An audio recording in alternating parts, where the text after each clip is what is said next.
Hello, everyone. It's your Young Adult Services Librarian, Jessica Wilkinson. And for this week's Teen Book Talk, I'm going to talk about some of the books that we have that are just like Percy Jackson in the teen space. So let's get started. The first book is Tristan Strong Punches a Hole in the Sky by Kwame Mbalia. Seventh grader Tristan Strong feels anything but strong ever since he failed to save his best friend when they were in a bus accident together. All he has left of Eddie is the journal his friend wrote stories in. Tristan is dreading the month he's going to spend on his grandparents' farm in Alabama, where he's being sent to heal from the tragedy. But on his first night there, a sticky creature shows up in his bedroom and steals Eddie's journal. Tristan chases after it. Is that a doll? And a tug of war ensues between them underneath a bottle tree.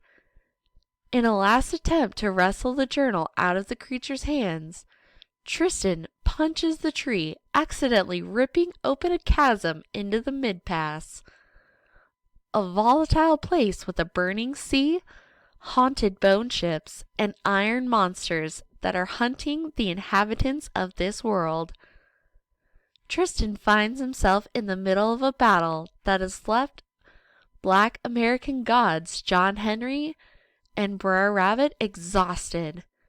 In order to get back home, Tristan and these new allies will need to entice the god Anansi the Weaver to come out of hiding and seal the hole in the sky. But bartering with the trickster, Anansi always comes at a price. Can Tristan save this world before he loses more of the things he loves?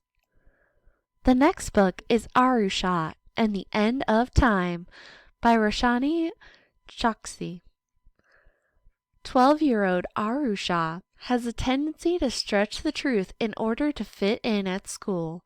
While her classmates are jetting off to family vacations in exotic locales, she'll be spending her autumn break at home, in the Museum of Ancient Indian Art and Culture, waiting for her mom to return from her latest archaeological trip.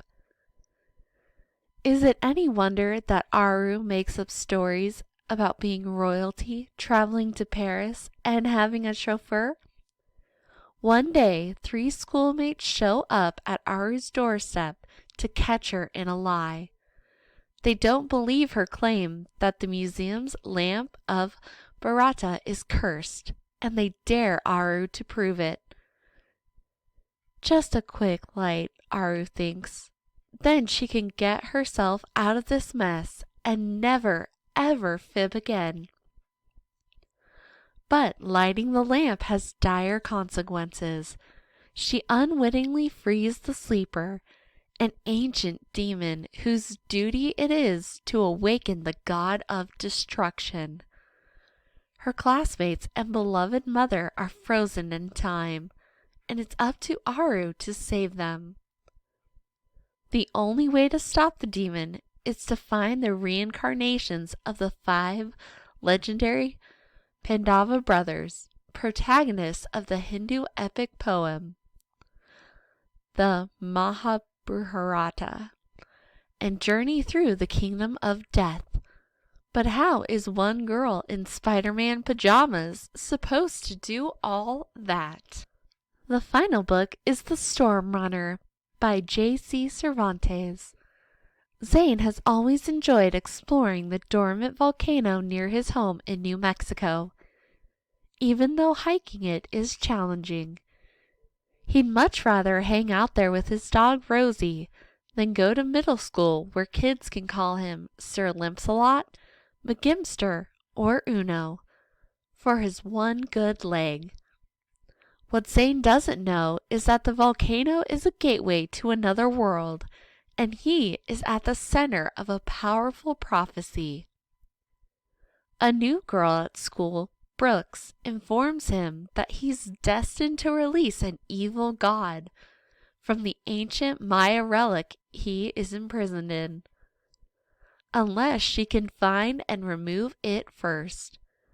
Together they return to the volcano, where all kinds of crazy happens. Brooks turns into a hawk, a demon attacks them in a cave, and Rosie gives her all while trying to protect Zane. When Zane decides to save his dog, no matter the cost, he is thrust into an adventure full of surprising discoveries, dangerous secrets, and an all-out war between the gods, one of whom happens to be his father. To survive, Zane will become the Stormrunner. But how can he run when he can't even walk well without a cane? Feisty heroes, tricky gods, murderous demons, and spirited giants are just some of the pleasures that await in this fresh and funny take on Maya mythology, as rich and delicious as a mug of authentic hot chocolate. These are just 3 of the amazing stories that we have in the library that are like Percy Jackson. So be sure to come on in and check them out. Thank you.